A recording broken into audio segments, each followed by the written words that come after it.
Francisco Canaro was born Francisco Cañaroso into a humble family of Italian immigrants on November 26, 1888, in San Jose de Mayo, Uruguay.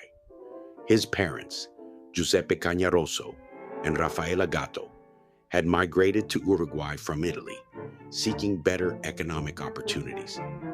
Giuseppe was a carpenter by trade, crafting furniture and doing odd construction jobs to make ends meet, while Rafaela managed their modest household and raised their 7 children.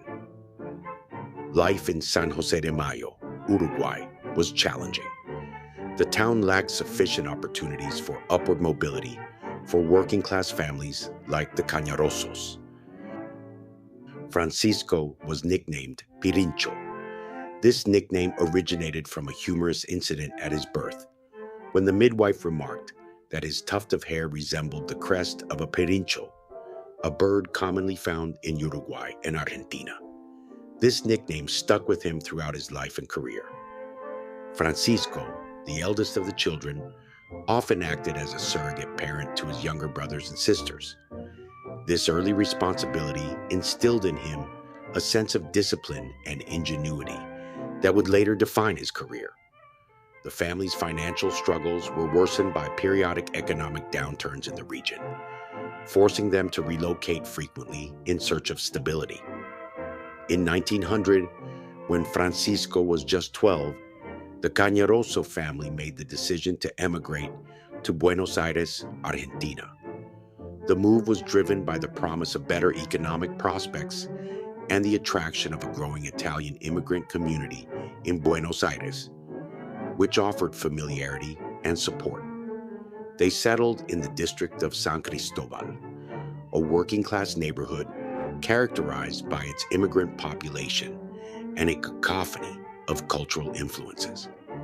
It was here, amidst the clamor of city life, that Francisco's musical inclinations began to blossom. Buenos Aires at the turn of the century was a vibrant city undergoing rapid modernization.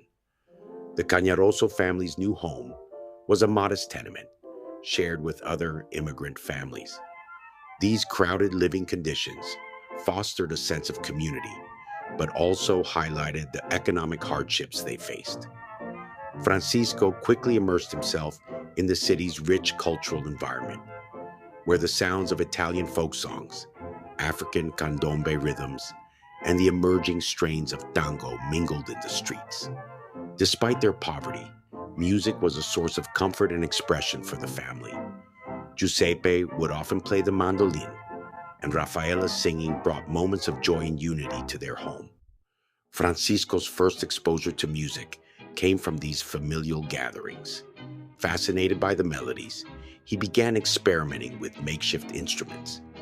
His ingenuity was evident when he built his first violin from an empty oil can and strings, a creative solution born of necessity and a testament to his determination. In his early teens, Francisco took on various jobs to support his family, including painting houses and working in a printing press. These experiences, though demanding, only strengthened his resolve to pursue music.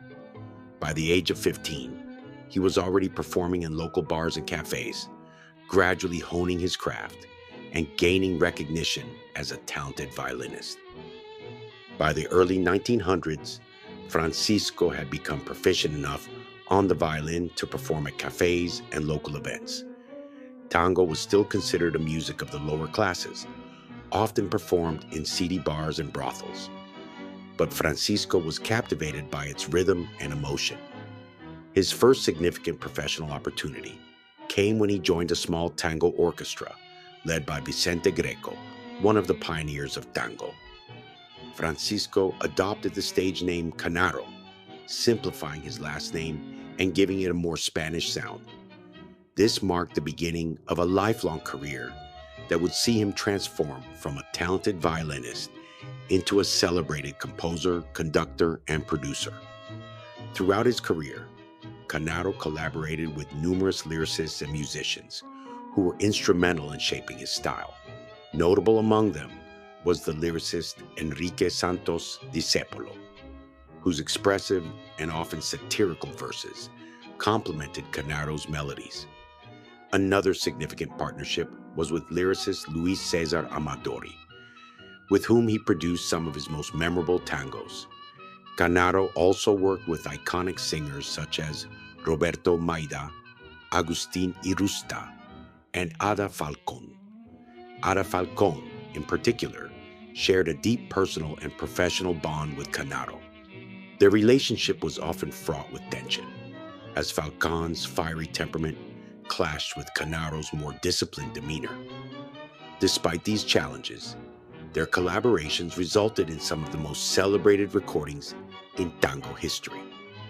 Canaro's personal life was as intricate as his music. He married his longtime partner, Paulina Echeverria, in the 1920s. Although they had no children, their relationship was marked by mutual respect and support.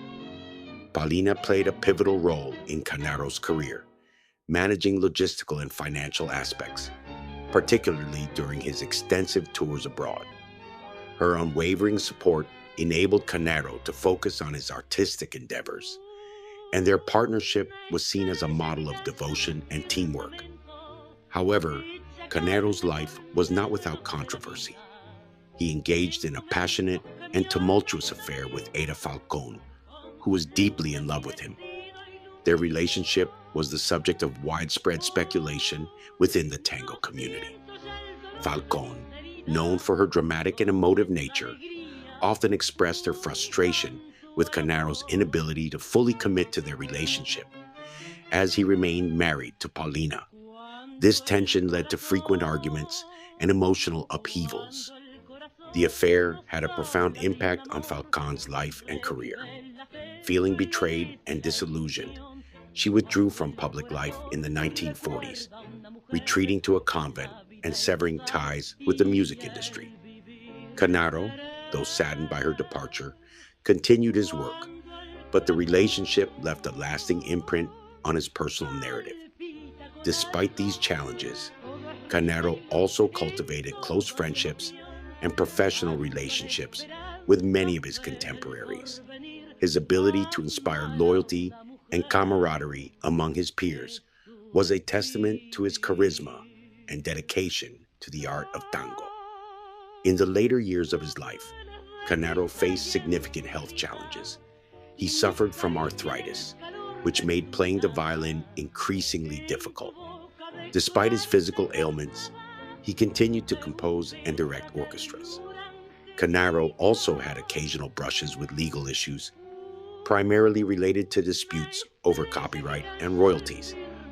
His determination to secure fair compensation for tango musicians led him to become a prominent advocate for performers' rights.